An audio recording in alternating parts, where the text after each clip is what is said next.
Every fall, a group of us old high school buddies would reunite for a hunting trip. It was a tradition we held dear, a chance to escape our busy lives and immerse ourselves in nature. This year, we decided to try a new location, a vast stretch of woodland deep in the heart of the Appalachian Mountains. The area was known for its dense forests and abundant wildlife, making it a hunter's paradise. Little did we know, it also held dark secrets. Our group consisted of myself, Henry, Jacob, and our fearless leader, Charles. Charles had found the location and was eager to explore the uncharted territory. We arrived at the campsite late in the afternoon, the sun casting a warm glow over the treetops. The setting was picturesque, the air crisp with the scent of pine and earth. We set up our tents, gathered firewood, and prepared for the night ahead. As dusk settled in, we sat around the campfire, sharing stories and laughter.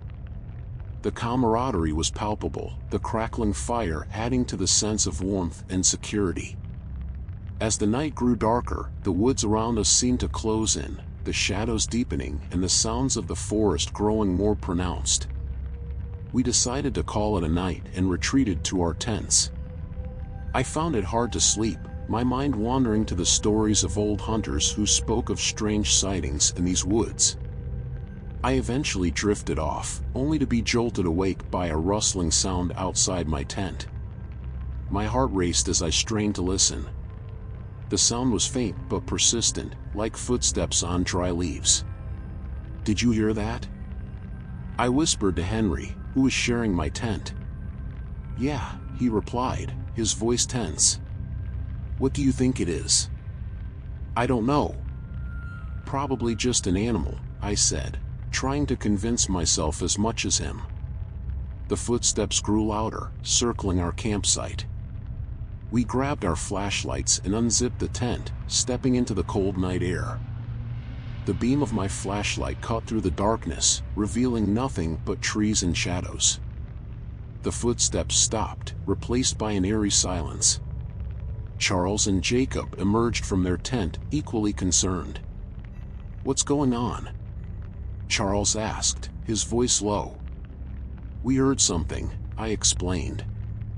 "It was walking around the campsite." We stood there, scanning the woods, but saw nothing. After a few minutes, we decided it must have been an animal and reluctantly returned to our tents.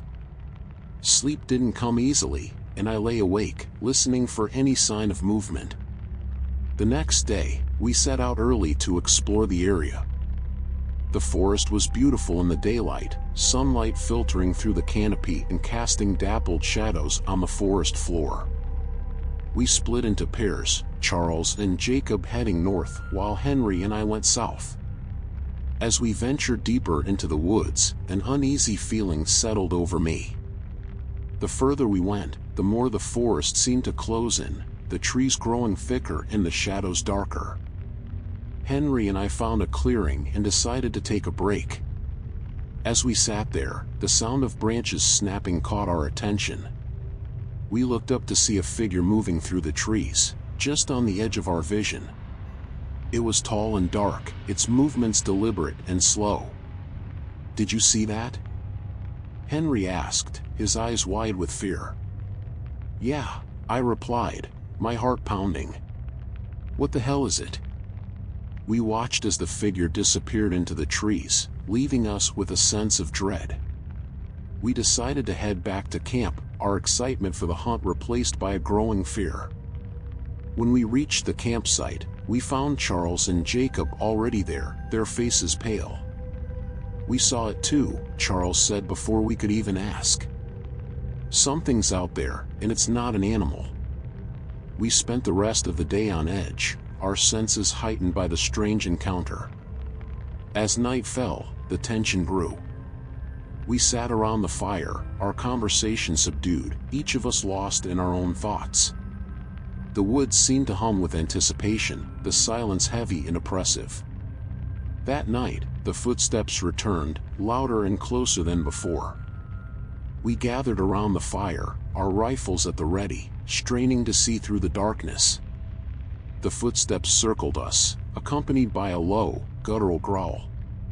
My skin crawled as I realized whatever was out there was toying with us, its presence a constant threat. Suddenly, a shadow moved at the edge of the firelight. We all turned, our flashlights cutting through the darkness, but saw nothing. The growling grew louder, more menacing, as the shadow darted between the trees. Panic set in as we realized we were being hunted. "We need to get out of here," Charles said, his voice shaking. "This thing isn't going to let us be." We hastily packed our gear, the sense of urgency growing with each passing moment. The footsteps followed us, the growling a constant reminder of the danger we faced. As we made our way through the forest, the shadows seemed to close in, the trees pressing closer together. We reached the edge of the forest just as dawn broke, the first light of day offering a sense of relief. We hurried to our cars, the growling fading into the distance as we left the forest behind. The drive home was silent, each of us lost in our own thoughts, the fear still fresh in our minds. We never spoke of that trip again, the memories too disturbing to revisit. The forest held its secrets, and whatever stalked us that night remained a mystery. But one thing was certain, we would never venture into those woods again. The experience changed us all, the sense of invincibility shattered by the encounter with the unknown. The woods, once a place of adventure and excitement, had become a place of fear and darkness. And though we would continue to hunt, we would never forget the shadow in the woods, the creature that watched us with malevolent eyes, waiting for the next unwary hunter to venture into its territory.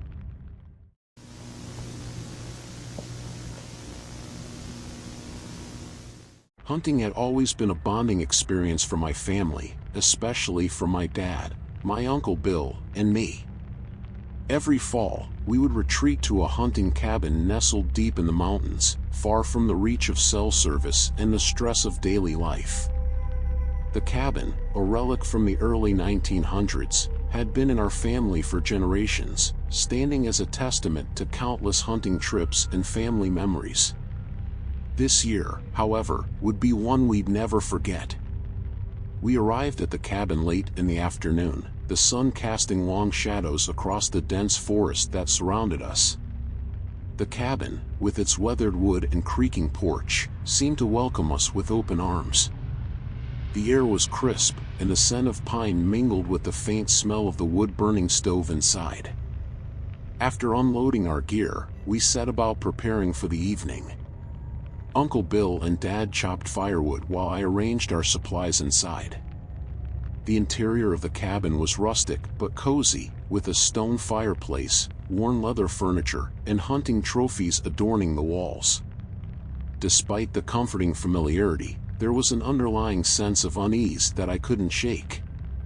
As night fell, we gathered around the fireplace, the flickering flames casting eerie shadows on the walls. We shared stories and laughed, the warmth of the fire and the company of family momentarily dispelling my unease. Eventually, we decided to call it a night, eager to get an early start the next morning. The cabin had 2 small bedrooms, one for Uncle Bill and the other for Dad and me. As I settled into my bed, the quiet of the mountains enveloped us. The only sounds were the crackling of the dying fire and the occasional hoot of an owl. Despite the peacefulness, I found it hard to sleep, my mind replaying the eerie shadows from earlier. Sometime after midnight, I was jolted awake by a loud thud from outside. My heart raced as I lay still, listening intently. There it was again, a heavy, deliberate sound, like footsteps on the porch. I turned to wake Dad, but he was already sitting up, his eyes wide with alertness. "Did you hear that?" I whispered. He nodded, his expression tense. We both slipped out of bed and crept to the window. The moon cast a pale light over the porch, but we saw nothing. The footsteps continued, slow and methodical, moving around the cabin. My breath caught in my throat as I strained to see what was out there. Uncle Bill's door creaked open, and he joined us, his face etched with concern. "What the hell is that?" he muttered. "I don't know," Dad replied. "But we need to check it out." We grabbed our rifles and carefully opened the front door, stepping out into the cold night air. The footsteps stopped, replaced by an eerie silence. We scanned the area, our breaths visible in the moonlight, but saw nothing out of the ordinary. Just as we were about to head back inside, a low growl echoed from the darkness. We spun around, our rifles at the ready, but still saw nothing. The growl came again, closer this time, sending chills down my spine. My heart pounded in my chest as we backed toward the cabin, the sense of being watched overwhelming. Once inside, we locked the door and huddled by the fire, our rifles within arm's reach. The growling continued outside, circling the cabin, interspersed with those heavy footsteps. We sat in tense silence, every creak of the floorboards and rustle of the trees amplifying our fear. As dawn approached, the sounds ceased, leaving us exhausted and on edge. We debated whether to pack up and leave, but Dad insisted we stay. "We came here to hunt, and we're not going to let some animal scare us away," he said, though his voice lacked conviction. That day, we ventured out into the forest, our senses heightened by the previous night's events. The woods seemed unusually quiet, devoid of the usual sounds of wildlife. We found no tracks, no signs of the creature that had stalked us, but the feeling of being watched persisted. That night, the sounds returned, louder and more menacing. The growls were deeper, the footsteps more forceful. We took turns keeping watch, but fatigue eventually overcame us all. I woke to the sound of scratching at the door, the wood splintering under the pressure. My pulse quickened as I nudged Dad awake, pointing to the door. We stood, rifles aimed, as the scratching grew more frantic. Just when I thought the door would give way, the noise stopped. The silence that followed was deafening, our breaths the only sound in the cabin. Minutes felt like hours as we waited for the next attack, but none came. When daylight finally broke, we decided it was time to leave. We packed our gear in record time, eager to put distance between us and whatever lurked in the forest. As we drove away, the cabin shrinking in the rearview mirror, I couldn't shake the feeling that we were being watched. The memory's too unsettling to revisit. The cabin stands empty now, a relic of past hunts and a testament to the terror we experienced. I often wonder what stalked us those nights, what creature prowled the darkness, and if it still waits for unwary hunters to venture into its territory. The mountains hold many secrets, some best left undiscovered. What we encountered at that hunting cabin was no ordinary animal. It was something ancient, something that didn't belong in the light of day. And though I'll never set foot in those woods again, the memory of those nights will haunt me for the rest of my days.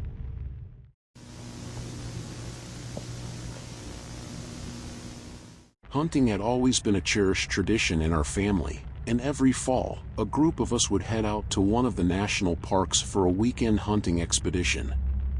This particular year, we decided to try a new spot, a remote area deep within the forest that promised plenty of game.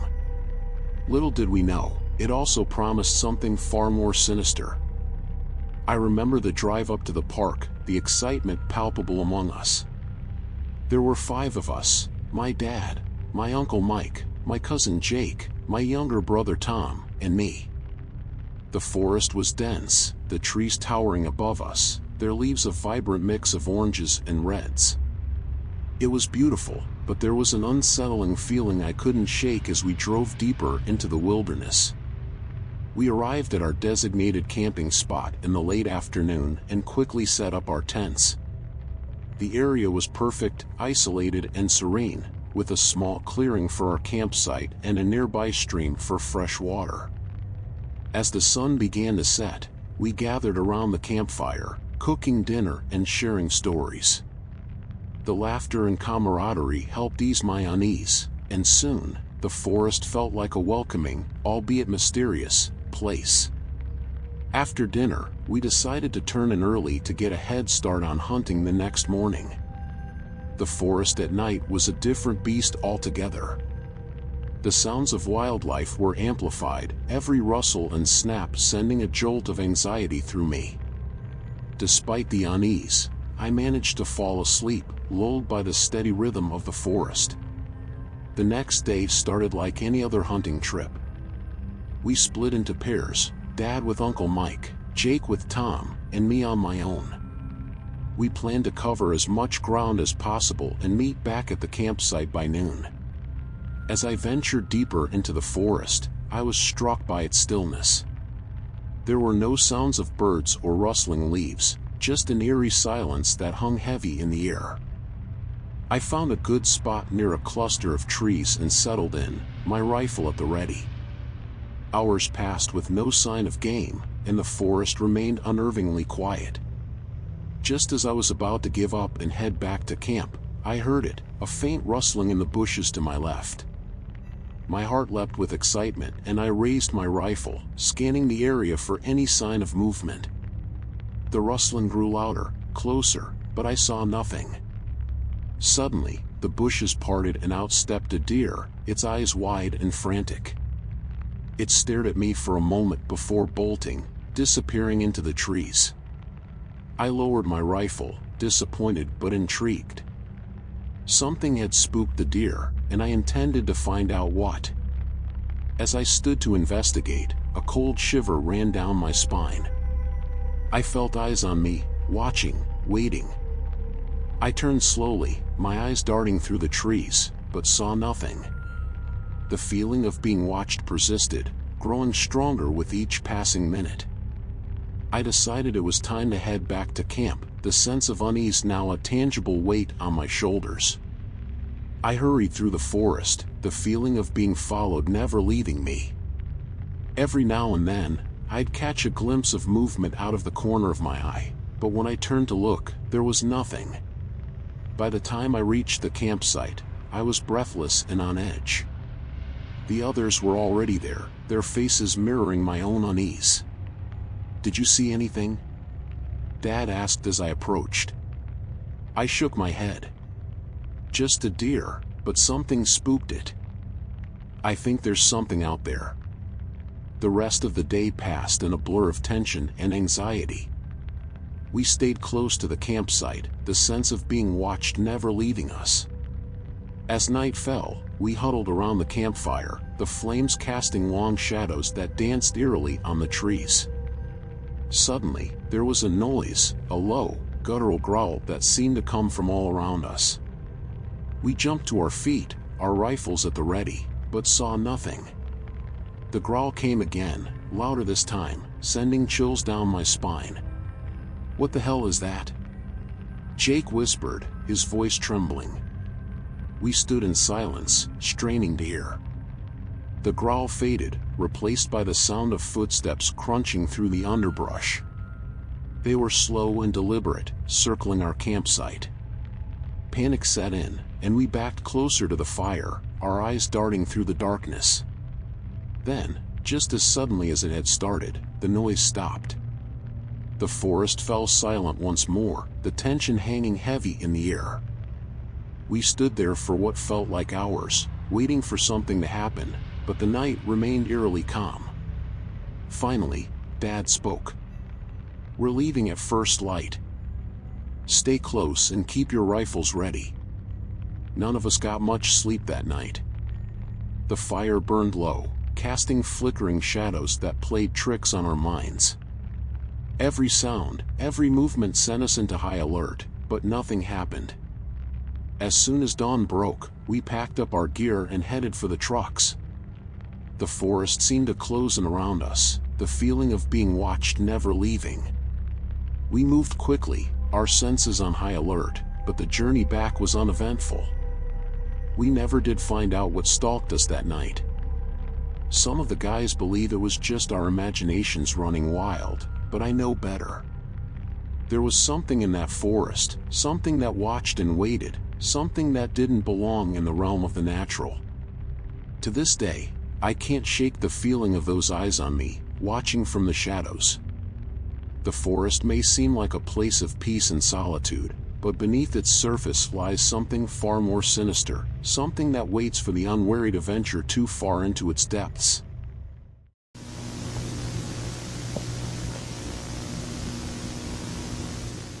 I've been hunting since I was a teenager, and there's nothing quite like the solitude of a deer stand in the middle of a vast hunting ground.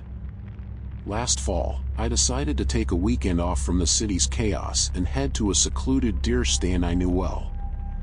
Nestled deep within the forest, it was the perfect spot, far removed from any sign of civilization.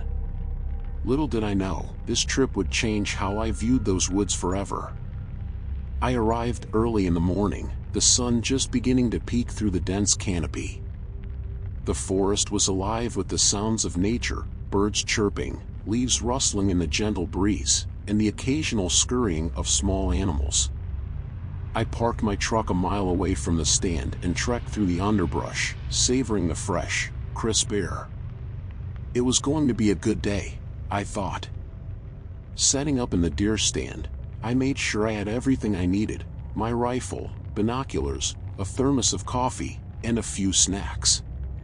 The stand was about 15 feet off the ground, offering a perfect view of the clearing below. The morning passed uneventfully, with only a few deer sighted in the distance. As the hours went by, the forest began to feel unnaturally still. The birds had gone silent, and the usual background noise of the forest seemed to have vanished. Around noon, I noticed the first sign that something was off. There was a rustling in the bushes to my left, too loud and too deliberate to be a small animal. I strained my eyes, trying to catch a glimpse of whatever was making the noise, but saw nothing. The underbrush was dense, and whatever it was, it stayed hidden. Shrugging it off, I returned to scanning the clearing. A few hours later, the rustling came again, this time from directly below my stand. My heart rate quickened as I peered over the edge, expecting to see a deer or maybe a stray dog. But there was nothing. Just the stillness of the forest floor and the unnerving feeling that I was being watched. Dusk began to settle, casting long shadows across the clearing. I decided to call it a day. As I packed up my gear, the rustling came again, followed by a low, almost inaudible whisper. I froze, straining to hear. The whispering continued, a disjointed murmur that sent chills down my spine. It sounded like a conversation, but I couldn't make out any words. Trying to stay calm, I climbed down from the stand and started the walk back to my truck. The forest, once inviting, now seemed menacing. Every snap of a twig, every rustle of leaves made me jump. Halfway to the truck, I heard footsteps behind me. They were soft, but unmistakable. Someone was following me. I picked up my pace, my heart pounding in my chest. The footsteps quickened, matching my speed. I broke into a run, the underbrush tearing at my clothes as I sprinted towards the safety of my truck. The footsteps were right behind me now, almost in sync with my own. Finally, I burst into the clearing where my truck was parked. I fumbled with the keys, my hands shaking uncontrollably. Just as I managed to unlock the door and scramble inside, I glanced back. Standing at the edge of the forest was a figure, cloaked in shadow. It was too dark to see any features, but I could feel its gaze boring into me.